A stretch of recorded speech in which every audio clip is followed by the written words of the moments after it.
Hello there, welcome back to the booth here at Pro Tour Amonkhet. I'm Marshall Sutcliffe with Luis Scott Vargas, and a couple more rounds to go here in Standard before we call it a day on day number 1. Down in the feature match area, we've got a whole bunch of different decks, but in our main match, we've got Chris Fennell from Team Lingering Souls on White-Black Zombies, which is kind of a sweet one. That sounds like something that someone who likes Lingering Souls would play. Yeah, it really does. Hopefully they didn't put Lingering Souls in the deck.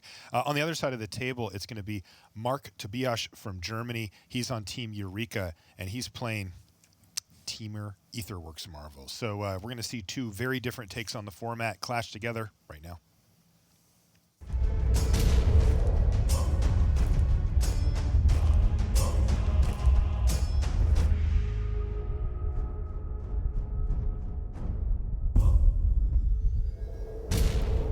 Hello and welcome to coverage here at Pro Tour Amonkhet. I'm Marshall Sutcliffe in the booth with Luis Scott Vargas. We're ready for round 7 action here. We've got Standard. First player to look at here, Chris Fennell. He's on Team Lingering Souls. He's hiding behind his hand, but he's there, I promise. White-Black Zombies is what he's chosen to battle with here in Standard. There's a couple of different versions of the zombie deck. He's on the white-black one. On the other side of the table, Marc Tobiasch. Take a look at Marc here on Teamer Aetherworks Marvel. Both of these players undefeated. He plays for Team EUreka, as you can see on his shirt there. And players are ready to go. Matchups, Luis.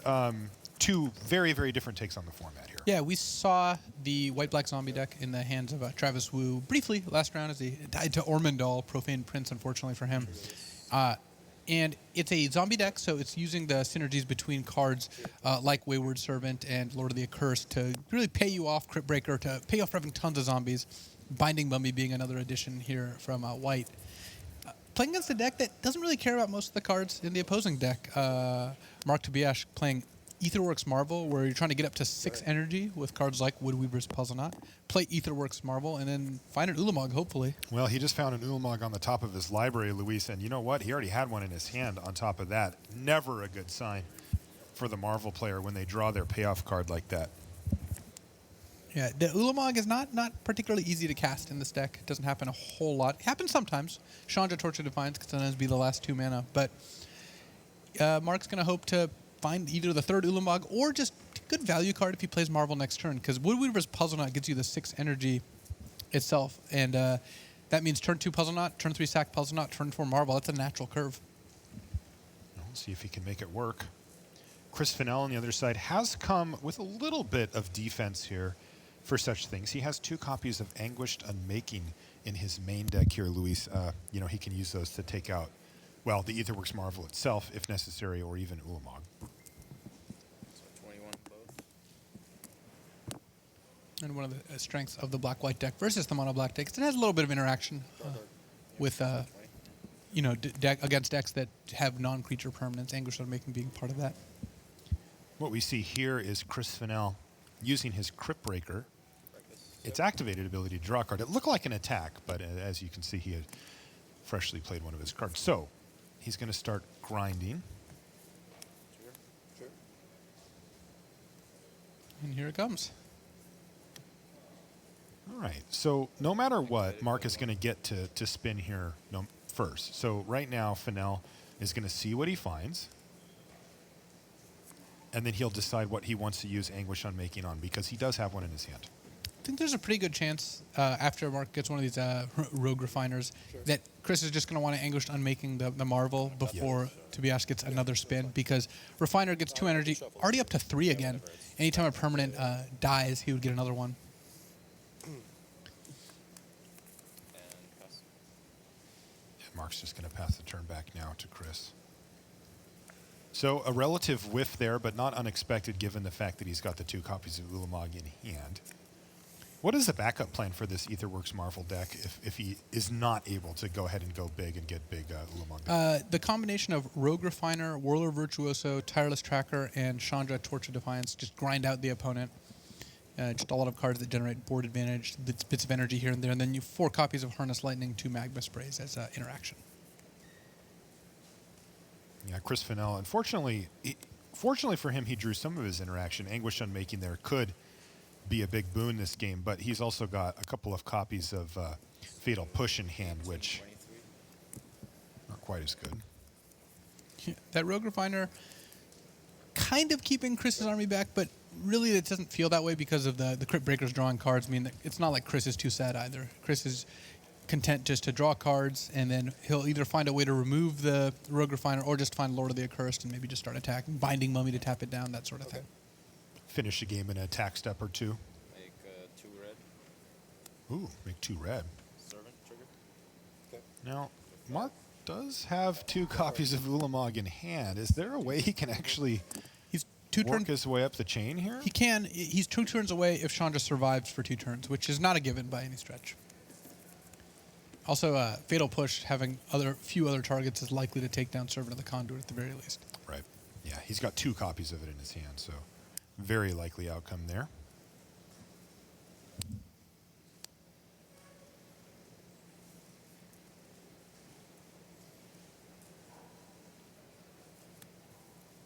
Take a look at Mark.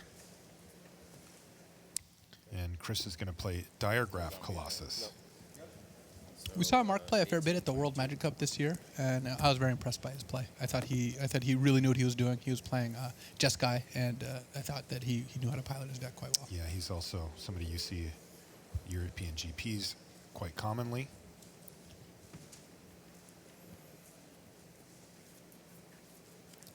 Diregraph Colossus, by the way. Whoa.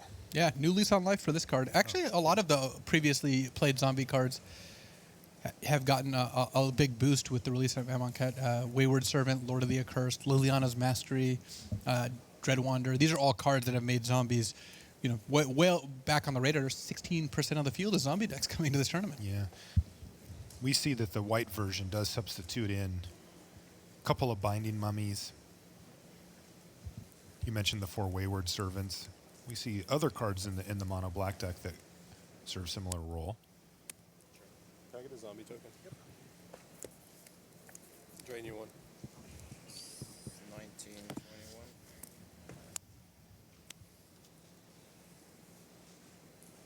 Go. You can see that the Wayward Servants work well as with the Crypt Breakers too, keeping your life total nice and high so you can keep drawing cards. Mark has to be feeling not great about his position here, though, huh? Oh, no. That's not really what you want to hit with Chandra. 2 to you. 17. Not meaningfully pressuring Chris Fennell's life total. Trigger. Sure. Well, so how much mana is he at now, assuming the board were to stay? 10, which is enough to cast the Ulamog, the Ceaseless Hunger. So Chris is really going to need, he's just been content to keep developing his board, but he is going to need to take a turn off to take out one of those servants or 2, or maybe dedicate some attacks to Chandra. And Chris is capable of counting up what Mark has available as well, and he's aware that Ulamog is a card that could just be in Mark's hand, especially since Mark has not played much over the last couple turns. That gives Chris a pretty big incentive to go after Mark's mana. Yeah, right now Mark has pocket Ulamogs. That's his entire hand. The funny thing is, one Ulamog wouldn't necessarily stabilize the board. No, it really wouldn't. The horde of zombies is doing a pretty good job of going wide. 15.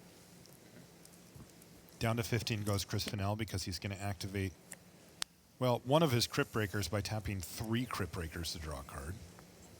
Trigger. Uh-oh. And then trigger from the zombie. Oh, no. So trigger this. So you Oh, lose yeah. 2. So you're at 17, I'm at 19. That's a lot of triggers, Luis. It is. Play a zombie, get a zombie. He somehow doesn't have any in his graveyard yet. So, if Chris ends up, he can't at this point kill Chandra, but what he can do is he can kill one of the servants of the conduit. 16. Chris is on that grind, man. Draw another card. And it's hard to imagine that he doesn't kill one or both servants with a Fatal Push at this point. Especially because he drew another one.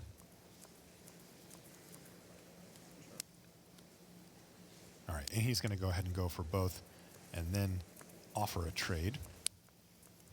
Zombie is going to attack Chandra. She's just going to take it, drop down to 4 loyalty, and pass the turn back. But that was a big turn for Chris Fennell. He significantly bolstered his board. That was a big draw for Mark here. It What looks did, like what did Mark hit? A marvel? another Aetherworks Marvel. Ooh, he's already got 7 energy, too. Uh-oh.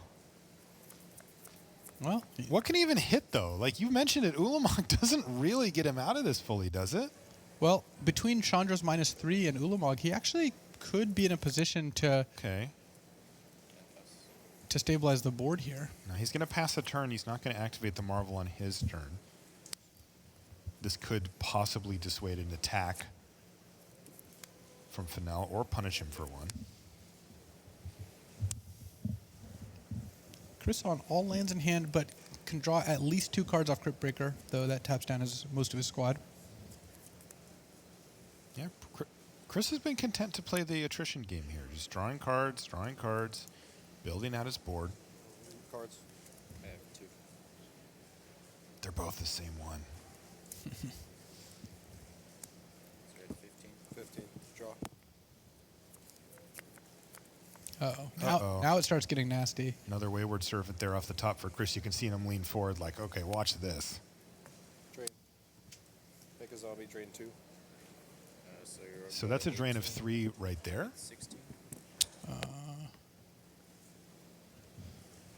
Right. The first one triggers off of the other one. The zombie that he gets a copy from Diagraph Colossus then gets 2 drains because of the Wayward No, Servant. because the, Okay. the Diagraph So Colossus 17. Triggers on the stack. 17. Right. 17. Ah.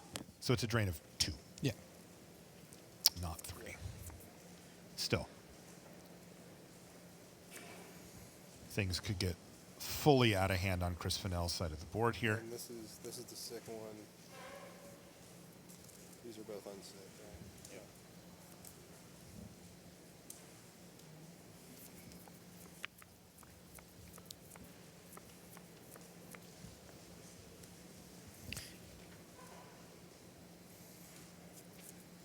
And even if Mark misses on Ulamog, Marvel could hit something like Whirler Virtuoso or another Rogue Refiner and have pretty decent blocks. Shielded Ether Thief's actually kind of an interesting one too. So Chris may wait another turn before attacking here, but at some point he does want to start attacking because Mark is threatening to get a Marvel spin. Yeah, it may take multiple Marvel spins at this point, but Mark could also just do that. Mark's also not using Sick zombie in these 2. Sure. Draw. using Marvel to stop these Wayward Servants. He's just content just to wait. Like he could use Marvel, try to hit Ulamog, and then hopefully hit something that'll exile like the 2 Wayward Servants or exile a Colossus and a Wayward Servant. He's just letting Chris run his whole turn though. Yeah, it's become more clear that Chris's line of attacking isn't really the primary goal here this turn. He's content to just build. Does Chris have anything to fear as far as sweepers are being punished for overextending in game 1? Just nothing, right? He may not know it, but the answer is that he does have nothing to fear game. Yeah. But he is certainly assuming that based on his play, right? I mean, look at that board state he's built out. He's just going nuts. He's got 10 zombies on the battlefield right now. All right, here we go. Let's see if Aetherworks Marvel can find a ray of hope here for Mark. Does Tireless Tracker count? No. No, really does not. Usually you would think, yeah, that's a pretty good one to hit here. Not in this spot. This thing looks terrible.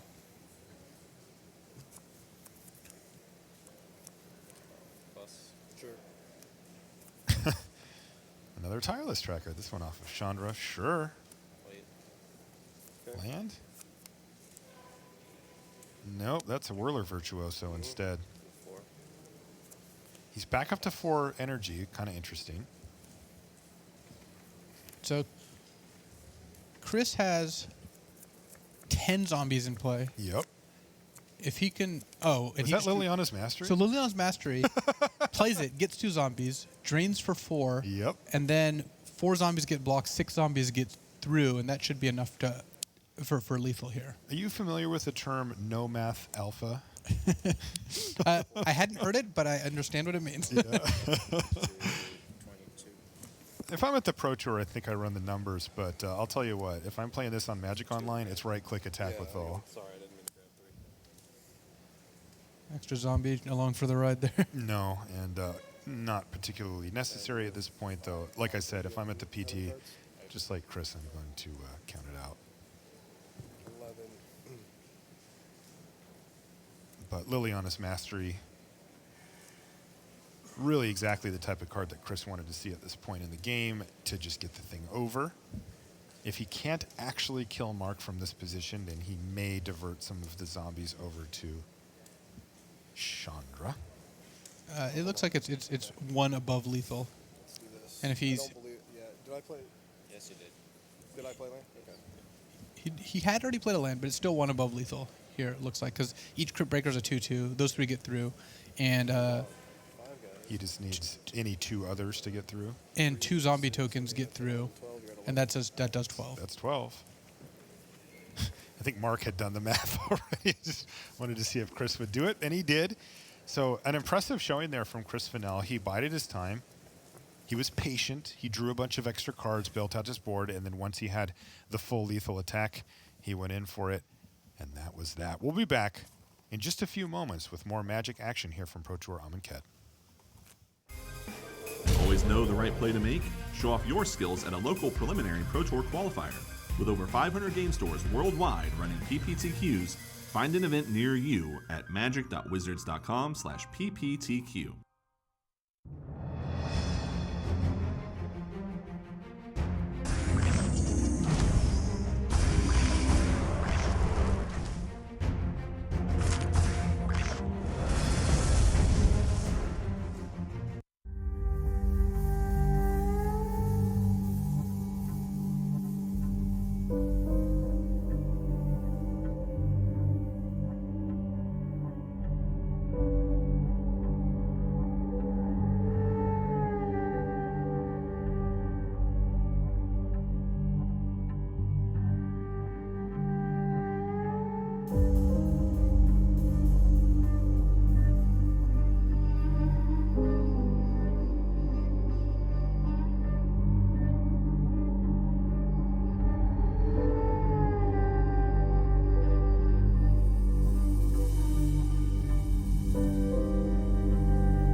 And welcome back to the feature match area here in Nashville. Marshall Sutcliffe in the booth with Luis Scott Vargas.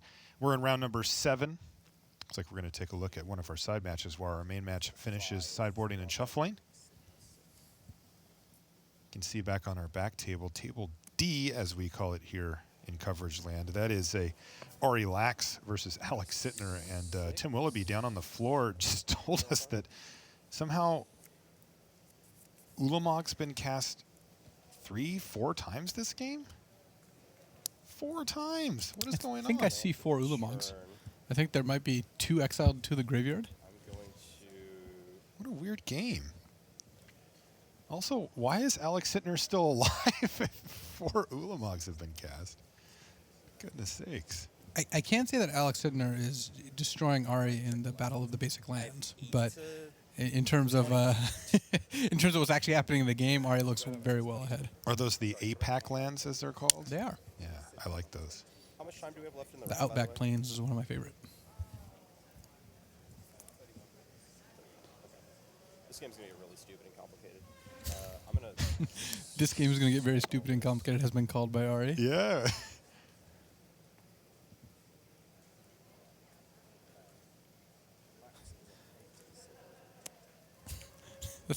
Nissa's renewal getting to the point where if Ari had more Ulamogs, he could easily cast them. Yes.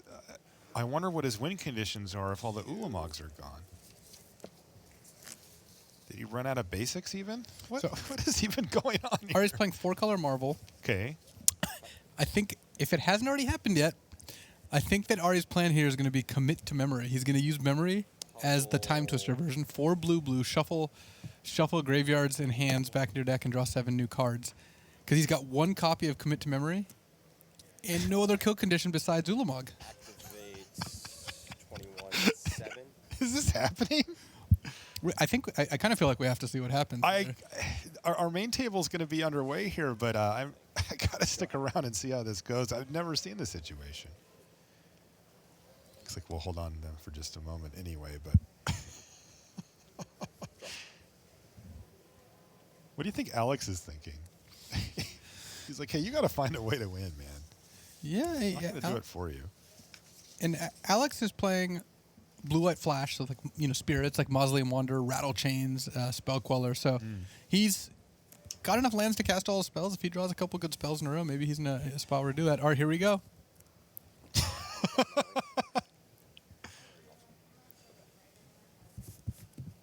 So memory has been cast. So again, both players are shuffling their graveyards and hands into their library, drawing 7 new cards. Memory then gets exiled. On that, possibly. When you're tapped down. So he's shuffling in 2 of his 4 Ulamogs since 2 of them were exiled already anyway. Ari has to make sure that he doesn't get all his Ulamog's Declaration in Stone, because he just shuffled Declaration in Stone back into Alex Sittner's deck, and Alex has 2 copies of Declaration. For the 2 Ulamogs left that Ari has, Ari doesn't have a way to counter or stop Declaration in Stone. He's not going to be able to Ulamog all of Alex's lands now that Alex has drawn 7 new cards. I saw it and I just didn't quite. So 7s. Alex could deck Ari by killing all of Ari's win conditions. Literally, the only way Ari has to deal damage is Ulamog. 4 copies. 2 are already exiled. I'm gonna play a Canopy Vista.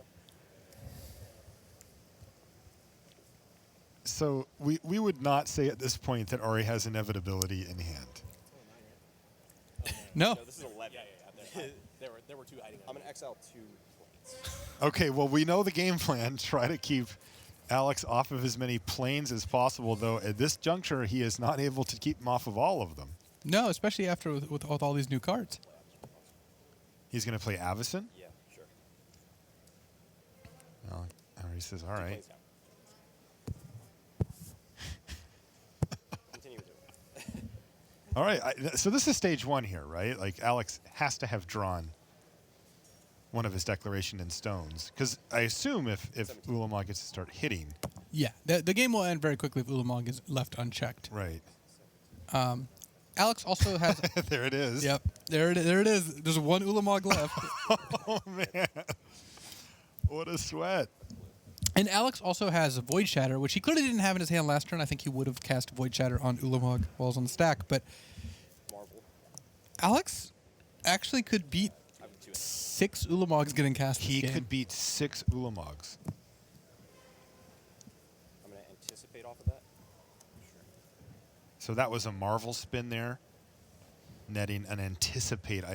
Get the feeling. Oh, There's that was Ulamog in hand. Okay, Alex does not have very many turns to draw a Declaration in Stone. This game could be over quite quickly. Does he need to draw a Plains and a Declaration in Stone? Assuming he has a Plains in hand, which... He does.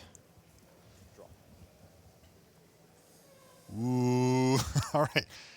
Ari, show me Ulamog number 6 this game. This is game 1, by the way. Oh, yeah. Some mess of mana.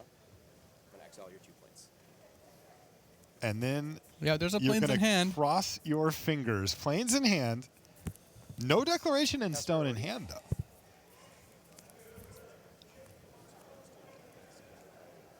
At least I couldn't see one.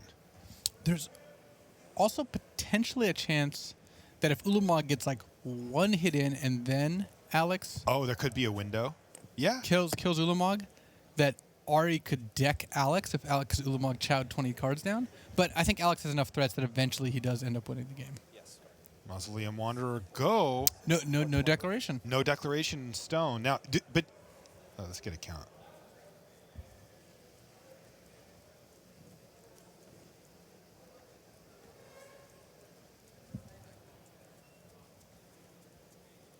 Wow, I think it's just below 40. 37, yeah. So he does get a chance. He does have to hit twice here, no matter what. Oh, Alex Sittner also has a cast out in his deck. Ah, wow, another out. My goodness. And Ari does not have a way to remove that. I'll pay. This is M7. I'll pay 1. It's done. Also, This is a 3 then. I will yeah, Alex Alex has. close to racing with Avacyn, but not quite there. anticipate. And here's another Anticipate from Lax, though. He's 'Cause- down to just 1 mana. Avacyn is going to flip next turn because of that Mausoleum Wanderer getting sacrificed. So I do see an Ether Meltdown, though, in this Anticipate pile, so that could certainly make Avacyn a much less potent threat. But the real question here is, can Alex Sittner find a Declaration in Stone before it's too late, right? He can take a hit. I go to 10. His library can take a hit. His life total can take a hit. Or 20. Let's see how many Declarations in Stone get exiled here, right? You have your thinking face on, Luis. What are you thinking about? Ari was moving pretty fast. I wasn't sure if he actually... Avacyn flipped. I don't know if Ari drew for his turn before he attacked, but I'm sure the players are fine with that, I suppose, or figured it out. Didn't get a chance to see if there were Declarations in Stone in the exile pile. Is it 4 cards? Looks like people are saying that Ari may have actually missed that, so... I thought this one was your exile, so I must have. It is. Can you make sure that the 20 cards... So Ari didn't draw his card for the turn? Yeah, I guess we could, if we want to have the judge inquire as to whether that happened. We probably should.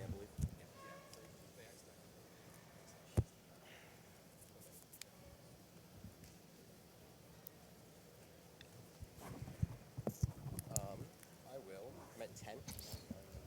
It's funny We'll because let the judge know just so that Yeah. they can inquire to make sure. Because it's Tune, failed to find. Go up to 6. right, it's funny because like there's so much going on. It's not that I am paying attention to whether each player draws or not. It's that drawing for your turn is such a core part of Magic. It just felt like something was off when Avacyn flipped and already immediately attacked. Like, you know, my like spider sense went off of like, Yeah, I that's could the tell. best. That's the best part of your turn. yeah. You're looking over and I'm like, How do you forget that? He's just looking at it like, how do you not draw a card? So the judges here on site also do monitor the stream itself. No clue. No clue whatsoever. I'll take an extra card. Have they confirmed that from like video? I mean, you guys can. It's usually difficult to do. I but- believe. No, If I forgot to draw, I'll take an extra card. Okay, I just wanted Yeah. to be find the correct solution. Well, it is an Yeah, interesting so- spot. I do know that there were 2 cards on the bottom of my lap. well, maybe they can count how many cards are on what turn it is. It was. just run a count on permanents. I'm saying, but like, should I? That works try on like turn 4. That doesn't work on turn Post memory. 56. Technically, yes. But look, if we had to have you draw a card, we would just have you draw a history card. Excuse me for just a moment while we. Yeah, yeah. Go ahead. I'm gonna get a drink of water. So why do they stay?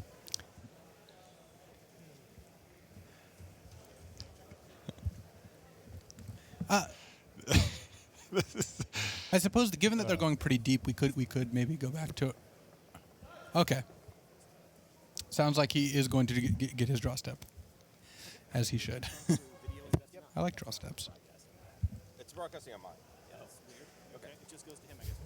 We've confirmed through video that he did not, in fact, draw a card. Okay. So you're going to have him draw a card from the top of the Ari's like, sweet. issue you a warning for a game rules violation because you failed to do a thing. This is the downside, though, of getting this card is that, of course, there is a warning I received a associated warning with it because it is not optional to draw your card. And as much as most of us love to do it, you are also required to do it. So he will receive a warning. Not a big deal. Also, I appreciate Ari's blunt honesty. I have no idea, he said. It looks like Ulamog did eat a declaration in stone, so Okay. we're down to a cast out, from what I can tell. And he doesn't have it in his hand that we saw, right? I did not glance it, and he needs a 4th untapped land. Though I believe he does have that. Yeah, he's got a plains in his hand still. They really stand out. The artwork on there. All right. Glimmer of genius.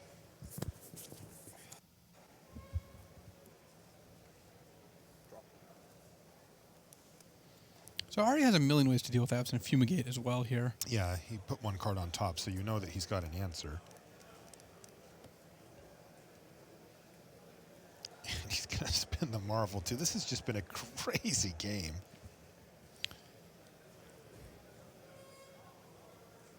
Harness Lightning at the end of the so day. It's gonna cost me down to 1. Just down to 1 energy for Lax, but he has now got Alex Sittner on 3 lands and no threats, and he has Ulamog.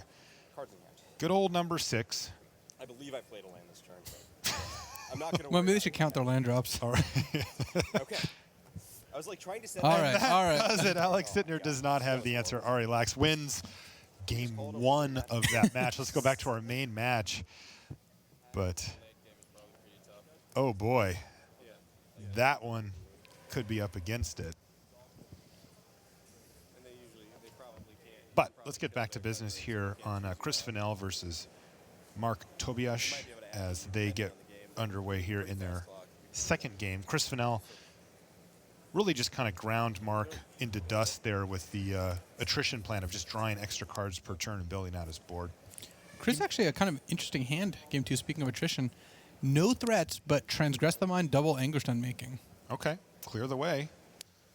Here's Transgress the Mind right now. Yeah, I see that. You got a lot of things for me to take. I suppose you want to take this one. You have 1 total energy, huh? Looks like they've about 12 extra minutes added onto their clock from us having them wait.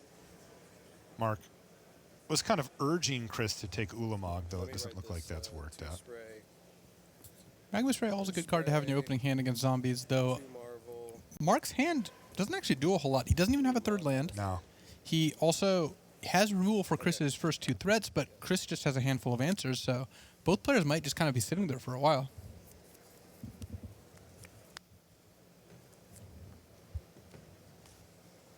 Jerry Thompson's playing against Magnus Lanto elsewhere in the feature match area. They are going to game 3. We'll see how this goes if we get a chance to check in with them. In the meantime, another Transgress the Mind. Still not afraid of the Ulamog. Mark. It's pretty funny. He's still not afraid of the Ulamog, huh? Go. Oh, Chandra was a fairly good draw. I mean, Chris does have double Anguished Unmaking. Yeah. Oh, wow. No. Here's Gideon. The- I haven't seen Gideon much today, but oh boy. Attack for 7 next turn's a pretty big deal. Yeah, and Gideon is one of the best possible draws in Chris's deck. He's facing down 2 removal spells and just play Gideon, and Gideon doesn't care about removal. That's just how Gideon works. That's right. Well, this could buy Mark a little bit of time here. It's a Whirler Virtuoso. You can pay 3 energy to make a 1/1 Flying Thopter. And it comes with 3 energy and enters the battlefield. So, okay. Can block a bit. Might want to save that energy for the Aetherworks Marvel, perhaps. Diregraph Colossus, and geez, a trigger. They do that quite often, right? They play it and another card in the same turn. Yeah, trying to time it so you can go Colossus, immediately put a zombie on the stack, because it's when you cast a zombie spell, so there's no way for your opponent to stop you from getting that 2/2 unless they're disallowing your Diregraph Colossus trigger, but I'm suspecting that it's not a very common play. That's not the usual.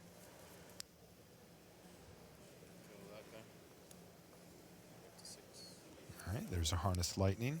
That's going to take out the Crypt Breaker, which was a huge problem for Marc in the first game, though he also faced 3 of them. Well, Marc is up to 6 energy. He can play and use Marvel next turn. If he hits Ulamog, Ulamog does a pretty good job of keeping you out from behind. So, Magma Spray as well. Okay, Marc's fighting the fight here. He does still have 1 Marvel in hand, right? 5 energy? Ugh. 5 energy is not great. He can draw a Tune with Ether or an Ether Hub, and that would let him play and use Marvel in the same turn. Now, will he want to expose the Marvel if he cannot spin it immediately? It's interesting because he knows now that Chris is bringing in hand disruption spells, but he's also already used 2 of them. He knows about Anguish Unmaking, He which knows that Chris too. has already used 1 of, so Judgment Call? it's pretty close. My guess is that if Marc's options are to play Marvel or do nothing, he'll play Marvel. Yeah, that also gives him the option, of course, of drawing a card that Like a costs Warlord mana, Virtuoso. right, that makes energy the next turn. So it seems pretty clear that he should do that. Though, in this scenario, he could get punished for it because Chris does have another Anguished Unmaking in his hand. Yep. 6. Go. Now, Zombies deck's quite impressive. It has a good mix of threats and disruption, and pretty low curve. It's very similar to Mardu Vehicles deck, but a little more aggressive, and it goes a little wider. Some of its cards are a little individually less powerful. No Heart of Kiron.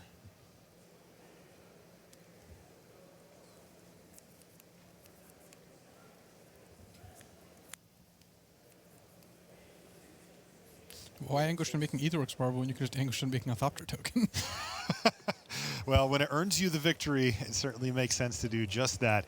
And that is Chris Fennell winning the match 2-0 over Marc Tobiasch. It looked like a tough matchup there for Marc. He did get to spin the wheel a few times, and his draws weren't super great. We'll make sure that you get a fair chance to finish. But that is going to do it for that match. Now, that does leave us with 1 match outstanding. That would be the match we just popped in on Ari Lax versus Alex Sittner, heading into Game 2. They've got some time extensions on there, too, so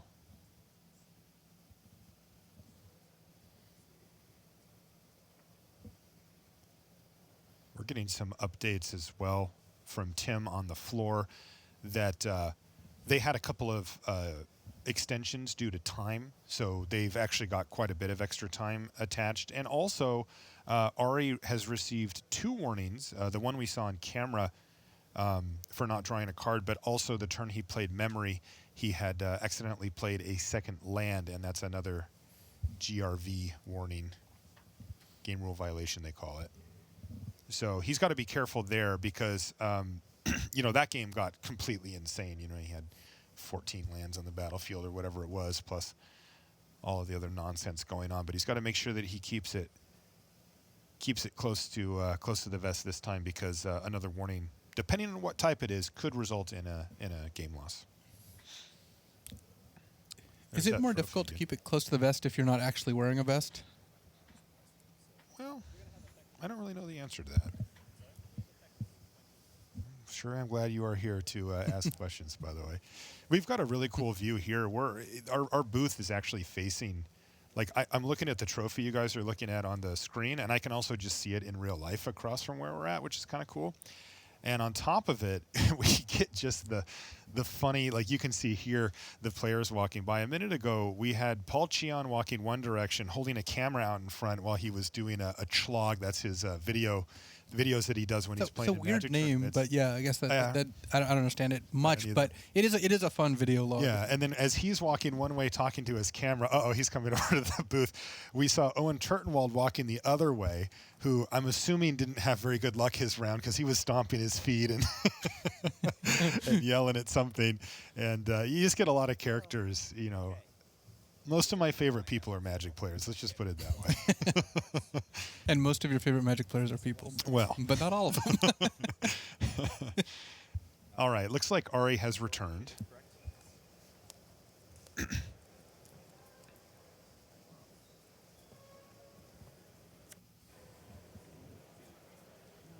And it looks like we're underway here in game 2. Yes. And let's see what Alex has to kick things off. Well, a nice little start. Looks like a Rattle Chains and a Mausoleum Wanderer. Plus an energy. And What does Ari have besides an energy? go up to 4 energy. Okay, he's up to 4 energy already thanks to the Woodweaver's Puzzle Knot. Go. And he's just going to pass the turn back to Alex. Ooh, Selfless Spirit. Yeah, White-Blue Spirits. Correct? Just getting in there. Nice curve. And that looked like an Attune with Ether off the top from Ari Lax. I think he's just going to cast it. I'm going to cast a 2 to Ether. He agrees with your assessment. He certainly did. I'm going to put this back in your pocket. Sure. And play the mountain. You have 3 cards in hand, correct? Ari, another player who favors the narration style of gameplay.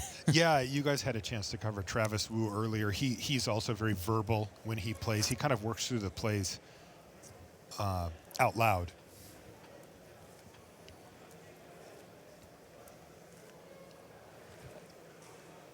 And Ari does that sometimes too. Cast Harness Lightning, targeting an extra 1. Ari's also Go ahead. he's big on predictions. Yes. when you start tapping mana, he tries to guess what it is you have, and he's usually pretty good at it too. Yeah, there's an Aetherworks Marvel. Does he have a land? It does not look like he does. Uh-oh. And Alex Sidner also has a Spellcaller in hand, ready to snipe Aetherworks Marvel. Okay, so he says pass, I'm thinking. and then he said hold on. So we're either in Alex's draw step or upkeep. I'm going to assume upkeep.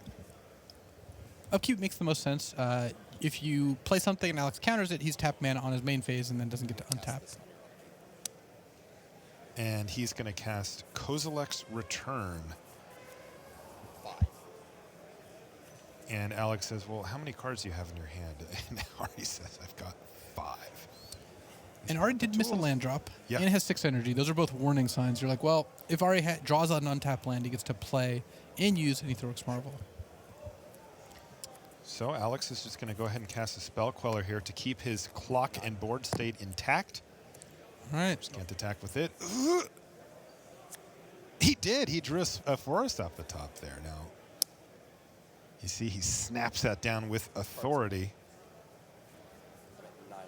Is there anything that he needs to worry about as far as just running out the Marvel here? It comes to mind. No, the question is, do you use it right now or do you wait? And I think there's just Answer. no real reason to wait. You're going to use it when Alex attacks. You might as well use it while he's tapped out. Get a game loss. Did you hear it right? Determined to not get a game loss. Oh, no. Anticipate Oh. negate and 4 lands. He'll be happy to not have those sitting on top of his library, but oh, boy. Yeah, that was not marvelous. No. Yeah, this is not the kind of thing he wanted to see at all. On the other hand, Ari takes 6, falls to 3. If he has another untapped land, he can play the Woodweaver's Puzzle Knot that he just drew, sacrifice the previous Woodweaver's Puzzle Knot, and get another Marvel spin. Draw for 10. All right. The clock continues. Arilax has fallen down to a precarious, at the least, 3 life. Would Weaver's Puzzle Knot? Well, make that 6. Oh, does Ari have another Woodweaver's Puzzle Knot in hand? So, Yeah, this He one's can just- actually going to get disallowed, but does he have more? if he, He has negate. yeah, that's not going to be enough though, because he can negate or cast another Puzzle Knot. Either way, he goes up to 6, but doesn't have enough energy, and then dies to a Horde of Spirits. All right. Well, that game ended much more cleanly than game 1, and also much more quickly. Alex beat 0 Ulamogs this game instead of losing to 6 Ulamogs. It did take 6. I mean, I know Ari won that game, but didn't Alex win that game? Like, he survived 5 Ulamog somehow? It felt like he won the moral victory, but Yeah. at the end of the day, the Match slips don't count moral victories, do they do not. I was going to say if they did, then I would have had more wins, but I actually don't know if that's true. I've stolen some games here and there. Oh, man. I've seen it.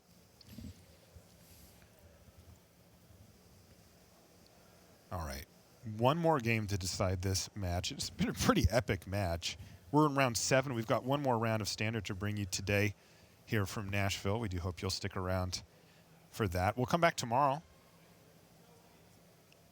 and bring you 3 rounds of booster draft after we bring you the booster draft itself, and then we'll move on to Standard before we cut to our top 8. And then, of course, Sunday. Definitely don't want to miss that top 8 Sunday.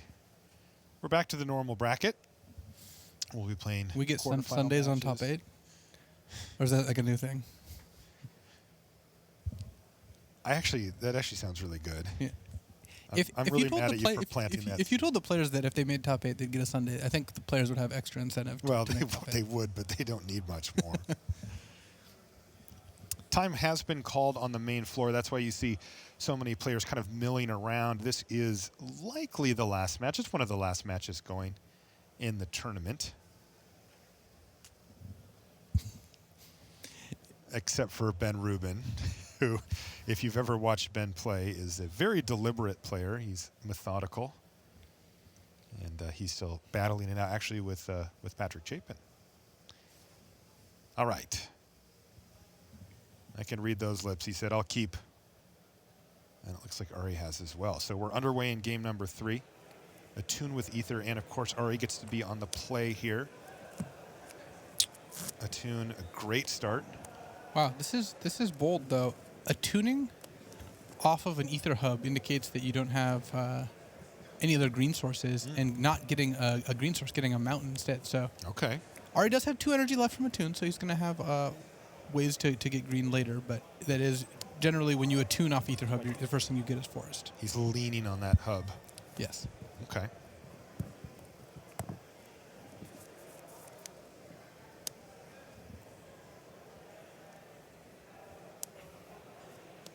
Yeah, another good curve out here for Alex, though. Mausoleum Wanderer right into Rattle Chains again.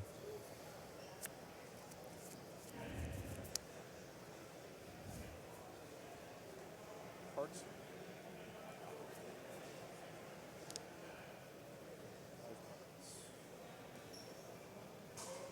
Mausoleum Wanderer, a card that's seen fringe play here and there, but never really found a home as a staple.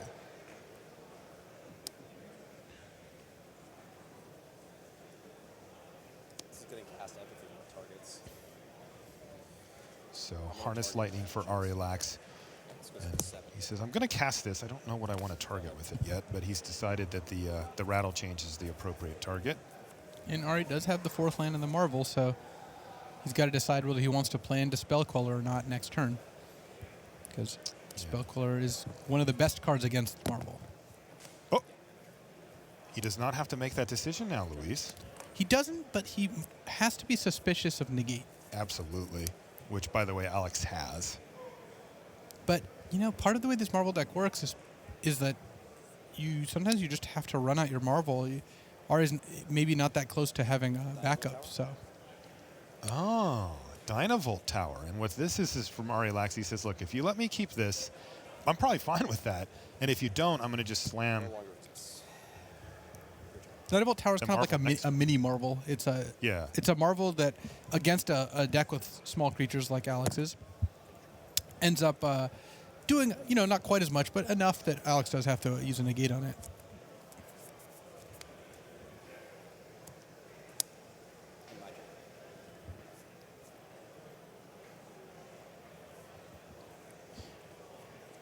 Though when Alex is on no land to play last turn, he didn't play a land, and no plays on his main phase, Ari, I think, is just way too suspicious to play Marvel, though. The fact that Alex's deck operates at instant speed does make it a little harder to take advantage of that. The other question I have, from Ari's perspective is it getting better? Well, is the negate going away? Ari has negate fight in a his deck. counterfight or Unfortunately for Ari, negate doesn't stop Spellqueller, so... Right. Glimmer. Ari does have Glimmer, though. Glimmer Okay. does give him, a glimmer of hope, because it lets him dig to more copies of Marvel or more relevant spells, Kozilek's Return, what have you, and that's going to force Alex to do something. Bottom, top. Draw. Cards. All right, so Ari's decided to fight the fight here, rather than just running his stuff into counter spells. He is at 14 and taking some amount of damage. I'm going to target Ravagins.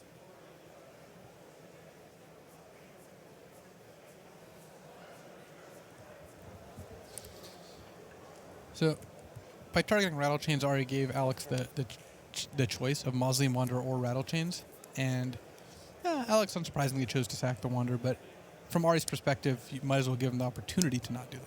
To make a mistake. And boom. He's going to run out the Aetherworks Marvel. He looks up at his opponent with 2 mana available, by the way, for Lax, representing that negate that we were talking about earlier. Or Harness Lightning, because Harness Lightning would also stop Spellqueller, essentially. Sure. And as it turns out, Sittner's just looking down at his hand. Selfless Spirit, Spellqueller, and an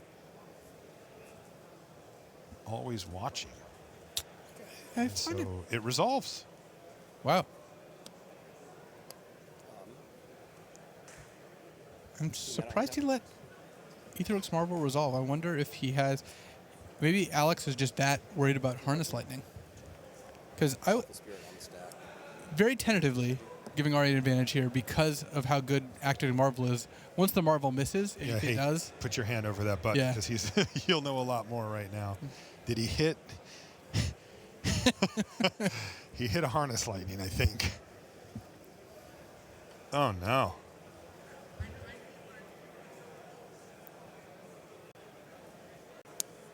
Okay, so we know that that's not what Ari had in mind when he played the Marvel. How bad is that, though? Is he still okay? So I go up to 4. I think Alex is slightly better for Alex here. Though... That was, by the way, with Selfless Spirit on the stack. Correct. Though the fact that Ari is still at 14 is a big deal. Though Alex just drew a disallow, so that Okay. is going to let Alex disallow the Marvel activation, which wastes 6 of Ari's energy. And that's just a lot of time to keep hitting. Though Ari's going to get a spin every turn. He gets a spin right now by sacking Woody Weaver's Puzzle Knot or playing a new one. He gets to sack Puzzle Knot next turn and play and get another spin. Each Puzzle Knot he sacrifices also gives him 4 energy now because his Puzzle Knot dying triggers the Marvel itself. But Disallow can take up one of Ari's spins here, and knowing about Disallow, you have incentive to pass and not use Marvel right now. And it's very suspicious if Alex chooses not to sacrifice the clue here.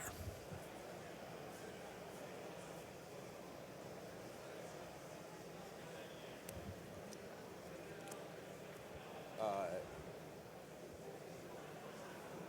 activate this in response going to 1 energy. All right, shield's down enough. Ari's going to respond to the clue activation. Alex still gets to draw a card off of this. See if he can't hit something. He has not ran particularly well with these hits. What did he get? Nissa's Renewal. This is Renewal. So I go back up to 21. Thoughts, Luis? That's a big swing for him. Actually, that's actually a fairly large swing because Ari has Ulamog in hand. Ah. Part of how Ari's deck is constructed, he can, once he's resolved Nissa's Renewal, he, by definition, has 9 mana, assuming, I guess, if he marvels into it, he could have fewer. But either way, he's got enough mana now that He's just about there to casting Ulamog. I think he's just one off, right? I think he actually has exactly enough at this point. Okay. And then next turn he can cast Ulamog. He's gained a lot of life. That's part of what Nissa's Renewal does. Alex does have Disallow, so he can disallow Ulamog's trigger, but Alex's board presence is not so robust that he is going to kill Ari all that soon. And without pressuring Ari enough, Ari's going to still get to keep spinning the Marvel and sacking these Woodweaver's Puzzle Knots. End of turn, I'm going to crack a puzzle knot, go to 2 energy and then 5, down to 20. Untap. You can see Ari's being very deliberate here. Oh, you have 2 game rule violation warnings. I guess that was redundant. You really don't want to pick up a third. Right. Anticipate. He's going to kick off the festivities with an Anticipate. He's on 5 energy, 1 away from the Marvel again. But 5 energy right now. he's got a Woodweaver's Puzzle Knot. So this means that he's not casting Ulamog here. Yeah, He's just I'm- choosing not to. It's interesting. I would have expected him to want to cast Ulamog here, but he's anticipating instead. I'm going to activate puzzle knot, 6, and then 23 and 9.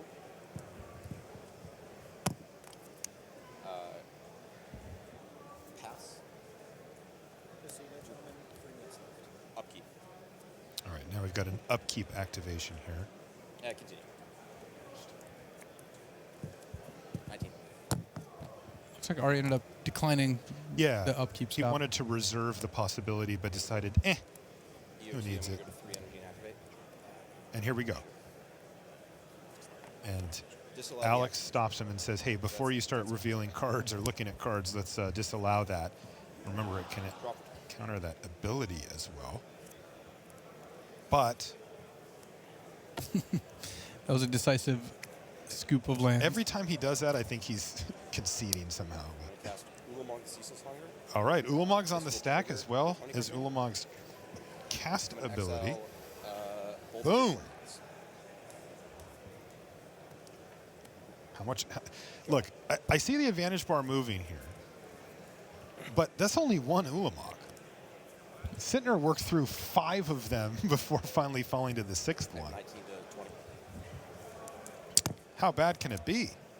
Well, without a Declaration in Stone and without always watching him play, which because Ari went after Alex's lands, it's going to be very difficult for Alex to play anything else.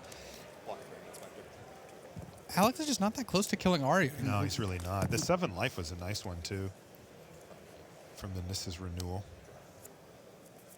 Oh, wow. Was that negate? It was a negate, which means that Ari's 20 cards. just on, play Ulamog and protect it plan now. Yeah, and that should work because you only need to do that usually for 2 turns. Either life total goes away or enough of the library goes away. Okay, you go to 10. In this case, that was half of Alex's life total evaporating, and this one looks like it's just about in the books. Pass. Renewal. This is Renewal. Go up to 22. And now, even if Alex counters it, it's going to be very difficult for him to outrace Ulamog. And Ari can counter back too. He's got the negate. But I think he's going to want to reserve that negate to stop Declaration in Stone or Cast Out. Especially since looking for that pile, I didn't see any deck and stones, though. It's possible that one is lurking in there. 15. I went from 23 to 19 to 15. Yep, that's how we have it too, Ari.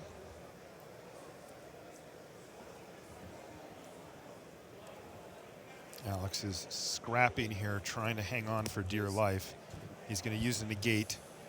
Ari immediately puts it in the bin. Like you said, he could have negated back, but he knows that his primary game plan here is to protect Ulamog because realistically, with one more attack step, Ari should lock this thing up. Also, note one of the things Ari did, it's a little subtle that a lot of good players would do, is he already knew whether he would counter back there. He did. And he didn't even think when Alex put that negate on the stack. He just said, okay, bin the Nissa's Renewal past the turn. I think a tell a lot of players would have given is like, oh, well, actually, should I negate that? But Ari had already thought about that. He knew he was not going to. He didn't reveal any information. He just put his spell in the graveyard. Okay. You are in turns at this point. This is turn 0. All right, now kind of interesting. You heard the judge voice over the speaker there. They're in turns. This is turn 0. I don't anticipate it mattering, but they will now play turns back and forth until we get to 5. And yes, Alexander says, I do not have a way to win, and Relax. Great games. I would hope so. Good games. I am blown away that I had to play this matchup twice, and then I came away.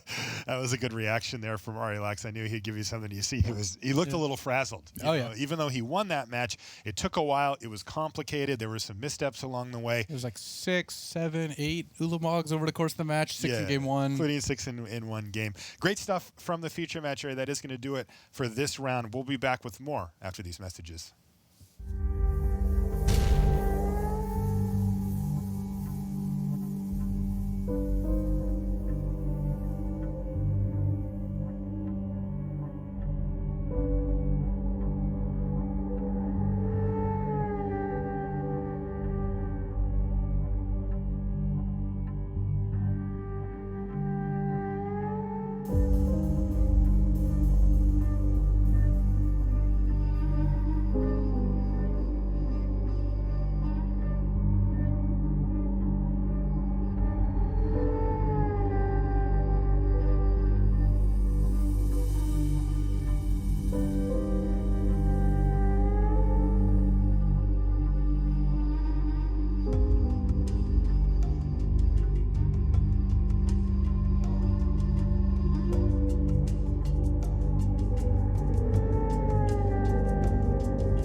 Hello, welcome back to The Desk. We're at the end of round 7 and it will not be long before round 8 because that match between Relax and Alex Sittner, that really went the distance, didn't it? Now, inevitably, as you look through the standings each round, you recognise the Hall of Famers, the Platinum Pros, the Golds, the players in the team series. And as you see players you don't recognise, you think, well, you know, they're 4-1, 5-1, probably going to start losing eventually.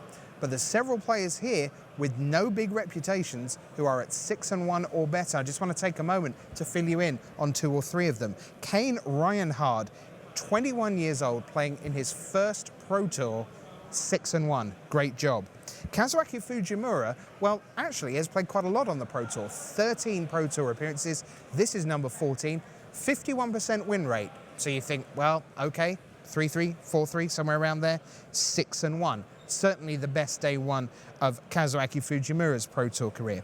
And then Evert Moughon, who Moughon, played 4 Grand Prix, never played a Pro Tour, but his results from those 4 GPs averaging around about 73% win rate. That is on pace, now again, very small sample size, but that is on pace for one of the best records of all time. So if he was able to continue that into the Pro Tour, we'd be looking at really the start of a brand new talent on the scene. Very early to say that, but it is true that Evert is currently at 6-1. Great job by him. The Chinese player Hao Yan Mu is 6-1, and then some of the more familiar names. Martin Muller of Denmark is there. Shota Yasuoka, Hall of Famer, of course. Gerard Fabiano making the best of his silver invite. Was 5-0, now 6-1, has his first defeat. Chris Fennell is up to 7-0. Magnus Lanto, 6-1. Mike Majors from Team Genesis. Genesis doing a great job here on day one. He's 6-1. LST, Li Shi Chan, is 6-1 as well. So is Brad Nelson. All his family are here this weekend, and he is really delivering a bit of a show for them. One of the best win percentages in Standard. It's no surprise that Nelson is near the top of the standings. Also, Martin Quiroga of Argentina is right there, so great job by him. Chris Calcano, plenty of Grand Prix success, but hasn't quite made the bridge from sort of gold to platinum. What a difference a top 8 here it would make for the grinder, the calculator, Chris Calcano. And then Jacob Wilson and Josh Cho are also 6-1. We've got another 6-1 player down on the floor, someone I don't think you'll know much about, but you will in a minute. Here's BDM. Yeah, no surprise if you don't know Derek Peit's name just yet. This is his first Pro Tour, although you might know him by another name if you follow the standard trophies on Magic Online. Derek, what's your name on Magic Online? I'm Misplaced Ginger. And 27 trophies the last standard league season? It's 27 or 28. I lost count at the end. And what were you grinding away with there? It was mostly 4-color Saheeli, probably a little bit of Jeskai Saheeli, but a lot of 4-color Saheeli. Now, we've, coming up on 10 years since Josh Utter-Layton, who was known first as Raptor on Magic Online, burst onto the scene. How long have you been trying to get from, being a successful Magic Online player to getting on the Pro Tour? 10 years, like at least 8. I've been playing Magic Online since I started playing because we didn't have a local store. And it was just easier for me to play Magic Online all the time and grind the PTQs and the pre-TQs sort of thing, the mocks and everything. So, yeah. How have you been able to adjust to playing at this level of competition for the first time as 6-1? I've watched you a couple times. You've been remarkably calm throughout. Yeah, I just got to find my zone. When I play at home, I sort of watch other videos, music sort of thing, just relax. I try to have to get that mental energy to make sure that I can focus when I'm sitting in person, or else I don't do so well and I do make some misplays. Today I've been pretty lucky and found my zone pretty early, so yeah. Judges frown on you watching videos when you're playing in a live Magic tournament, so you found other ways to get that zone. Yeah, just focus on how I think the game's going to play out, what my opponent could possibly do, and eating at the end of the day helps a lot too. You're from Canada. Huge number of players, it seems like, from Canada at this event. Who are you here with? I'm here with Rob Lombardi, Sammy T, and Tyler Nightingale, Daniel Fournier, just to name a few of the Canadian players. And a handful of players who are also playing in their first Pro Tour this weekend. Yeah, Tyler Nightingale's in his first Pro Tour, and yeah, I roomed with him, so we've been talking about first Pro Tour, so excited sort of thing. Yeah, it's a lot of fun. All right, well, you got one more round to go. You're definitely going to be playing on day 2 in your first Pro Tour. You're going to be in great shape no matter what happens this round. Congratulations, a great start to your Pro Tour career. Thank you very much. Yeah, great job there. It's time for a deck tech. We're going to squeeze it in before the round. Here comes Ian Duke with Craig Wescoe.